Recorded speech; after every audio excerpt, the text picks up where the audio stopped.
Salam everyone, and welcome back to another episode of Fassil Eats the World. Today we are going to Algeria. So, today we are making Algerian Cous Cous.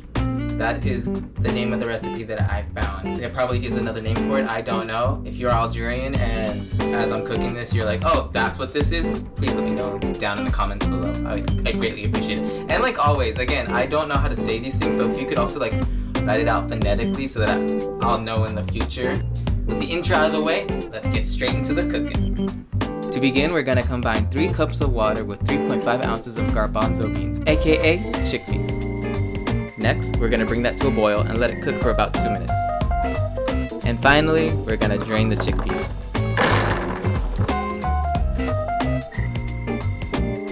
So this recipe actually calls for 8 mutton chops, but I decided to just use the leftover lamb shoulder that I had from the last video. I used about 500 grams worth. You're going to want to remove the fat. After removing the fat, you're going to want to go ahead and cut your lamb into bite-sized chunks.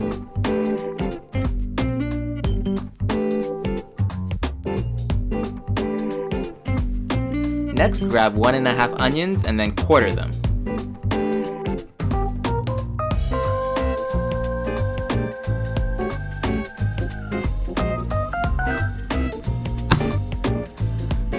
I'm the type of person who likes to leave the skins on, so... Next, rinse off 2 potatoes and cut them up into bite-sized morsels. Now grab some carrots, peel them, and then cut them into bite-sized chunks. This is my first time cooking with turnips. I didn't look up any videos on how to cut them or prepare them, so... just winging it! Alright, so... Just gonna cut right down the middle. Okay, that's...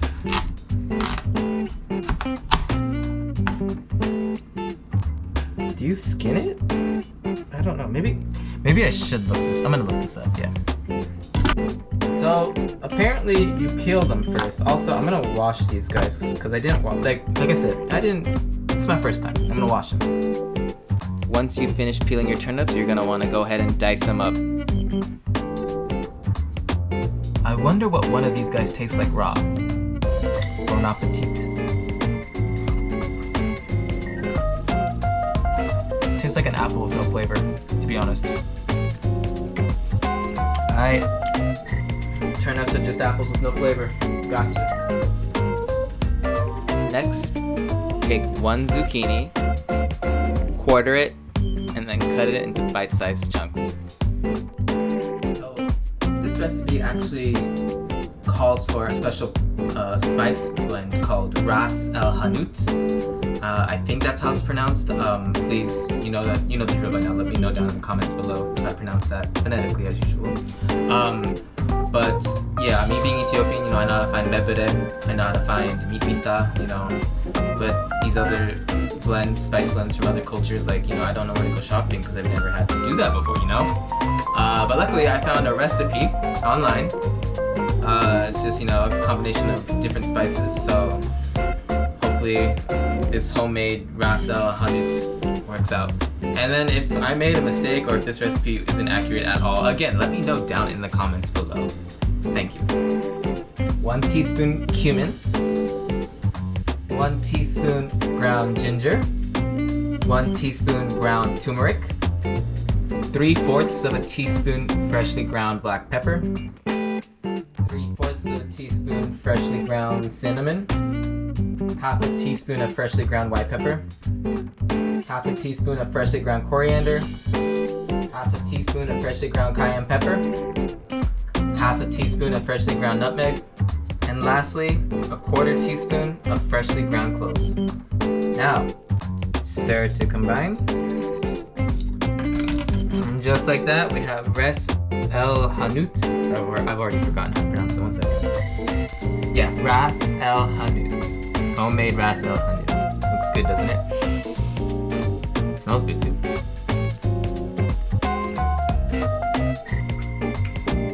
Whoa, that's strong. We're gonna season the chicken by adding a little salt and then a little pepper. Season the lamb as well with some salt and pepper. Afterwards, go ahead and mix it in thoroughly. Don't be afraid to get your hands a little dirty. Next, we're gonna add 3 tablespoons of olive oil into our pan. Once the oil is nice and hot, go ahead and throw in your onions and let them cook. Yeah, so the recipe called for quartering the onions, which I just took as cutting them into 4s, like, you know, just taking the whole onion and cutting it into 4 equal parts. But now that I think about it, I mean, these onions aren't bite-sized chunks right now, so I'm just gonna go ahead and break them up. Now we add the lamb, and you're just going to cook for 2 minutes just to get it nice and brown. Get some nice color on the meat.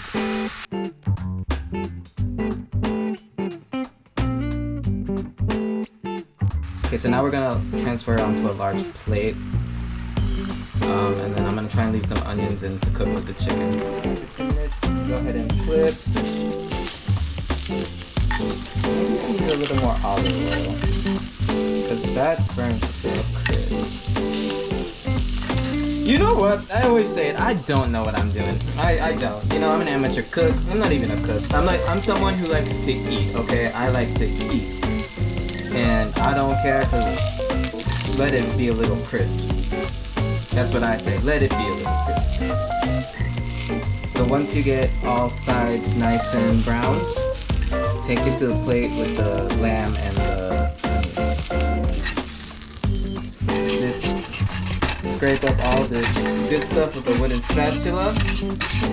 You can. I feel like I've seen people deglaze, but what do you use to glaze?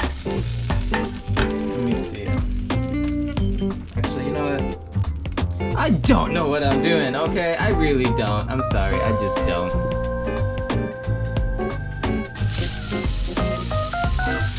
And all the lamb.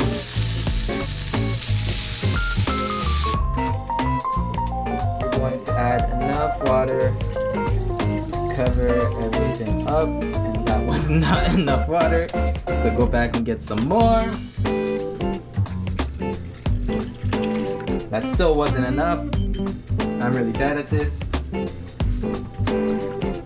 that should be good. 1 tablespoon cumin, 1 tablespoon turmeric, and lastly 1 tablespoon of coriander. Okay, mix it in. So once you've added all your spices, cover with a lid and bring to a boil. So once you've let that simmer for 20 minutes, you're going to add in your carrots and your potatoes. And then you're going to let this cook for about 10 minutes until the vegetables soften. Cover that up once again.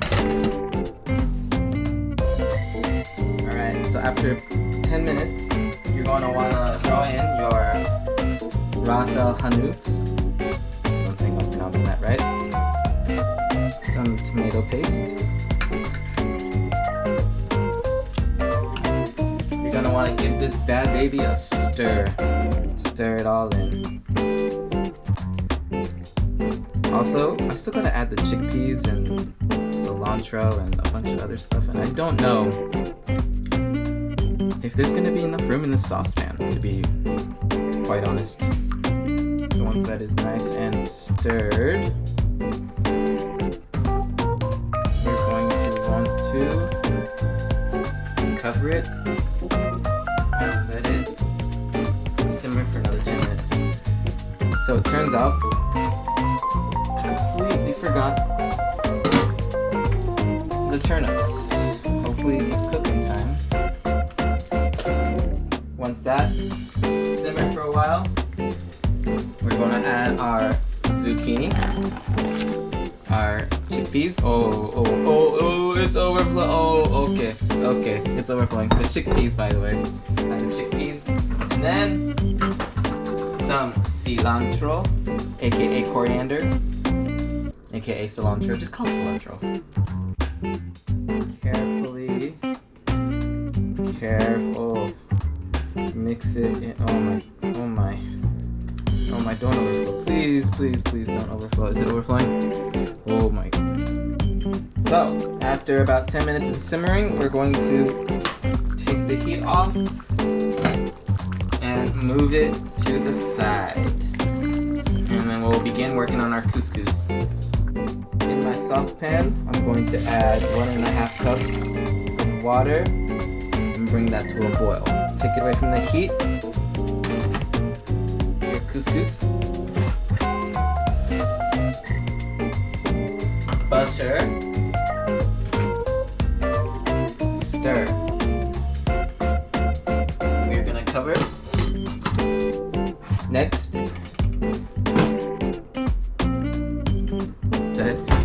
Just, you know, fluff up the couscous. Just give it a nice. Alright. Some of this cooking sauce as well. And then 1 tablespoon of harissa, or about half a tablespoon, I should say. I'm gonna go ahead and add a little more. Okay. And then stir, stir, stir. Stir, stir, stir. I think it smells like meat mita. This is meat mita. I think harissa's meat mita. Tastes like it at least. Which is like, meat mita is an Ethiopian kind of spice that we use in Ethiopian cuisine. It turns out they also use it in North Africa. That's cool.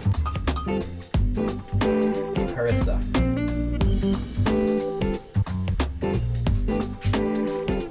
I'm just going to flip it.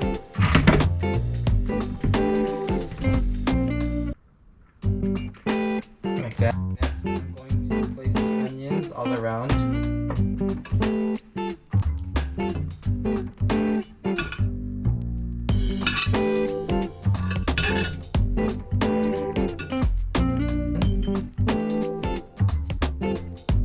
And just maybe like this actually. Like that. Around the base, I'm going to try and just put pieces of lamb. Just around that, some veggies all around.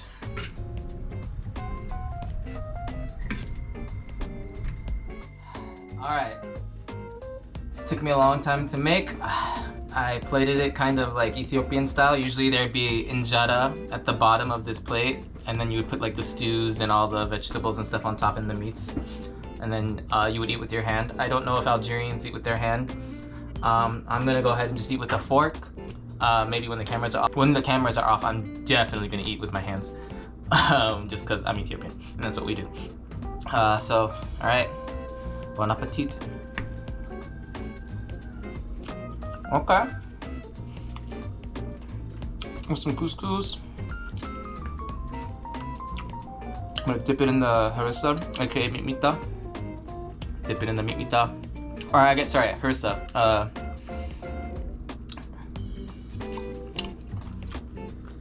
Definitely tastes like meat mita though. And like I was saying before, like in Ethiopian culture, we usually, like the recipe told me to mix it in with just some like cooking water, like the water I was cooking with. But in Ethiopian culture, we would usually mix this with something called kebe, which is kind of like a spiced butter, aged butter. I don't know, actually I don't know how the cooking process, but it tastes really, like very similar, and it's making me feel very good inside, to be honest. I love it. Overall, 2 thumbs up. I definitely want to remake this for my family, feed everyone. I'm sweating because it's kind of hot. If you liked the video, please like, subscribe, comment down below what I did right, what I did wrong. If you have other Algerian recipes, because I definitely want to revisit Algerian cuisine. Yeah, let me know. Thanks for watching, and see you next time.